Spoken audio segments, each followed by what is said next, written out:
ಮಾನ್ವಿಯಲ್ಲಿ ಅದ್ಧೂರಿಯಾಗಿ ನಡೆದ ಅನ್ನಮಯ್ಯ ದಾತನ ರಥೋತ್ಸವ. ಕಾಯಿ ಕರ್ಪೂರ ಸಲ್ಲಿಸಿದ ಸಾವಿರಾರು ಭಕ್ತರು. ನಂಬಿದ ಭಕ್ತರನ್ನ ಕೈಬಿಡಿದ ಅನ್ನಮಯ್ಯ ದಾತ.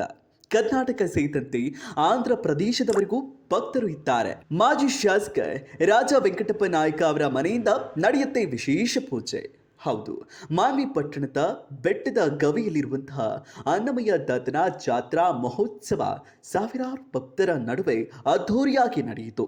ಅನ್ನಮಯ್ಯ ದಾತನ ನಂಬಿದ ಭಕ್ತರಿಗೆ ಎಂದೂ ಕೈ ಬಿಡಲ್ಲ ಎಂಬ ಪ್ರತೀತಿ ಇರೋದ್ರಿಂದ ಕರ್ನಾಟಕ ಸೇರಿದಂತೆ ಆಂಧ್ರ ಪ್ರದೇಶದವರೆಗೂ ಭಕ್ತರು ಇರೋದ್ರಿಂದ ಪೂಜೆ ಸಲ್ಲಿಸಿದ್ರು. ಮಾಜಿ ಶಾಸಕ ರಾಜ ವೆಂಕಟಪ್ಪ ನಾಯಕ ಅವರ ಮನೆಯಿಂದ ಅನ್ನಮಯ್ಯ ದಾತನವರಿಗೆ ವಿಶೇಷ ಪೂಜೆ ಸಲ್ಲಿಸಿ ಪ್ರತಿ ವರ್ಷ ಅನ್ನ ಸಂತರ್ಪಣೆ ಮಾಡಿಸುತ್ತಾ ಬಂದಿದ್ದಾರೆ. ಅನ್ನಮಯ್ಯ ದಾತನ ಆಶೀರ್ವಾದ ಪಡೆದರೆ ಸುಖ ನೆಮ್ಮದಿ ದೊರೆಯಲಿದೆ ಎಂದು ಭಕ್ತರು ಹೇಳುವ ಮಾತಿದು.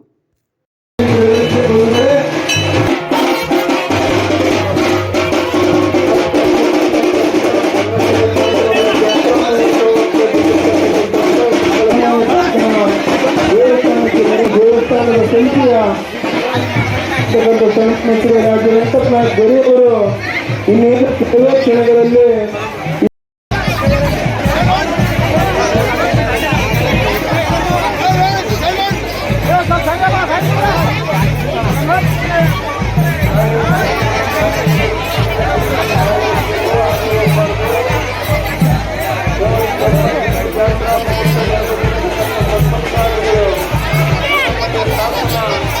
Vamos,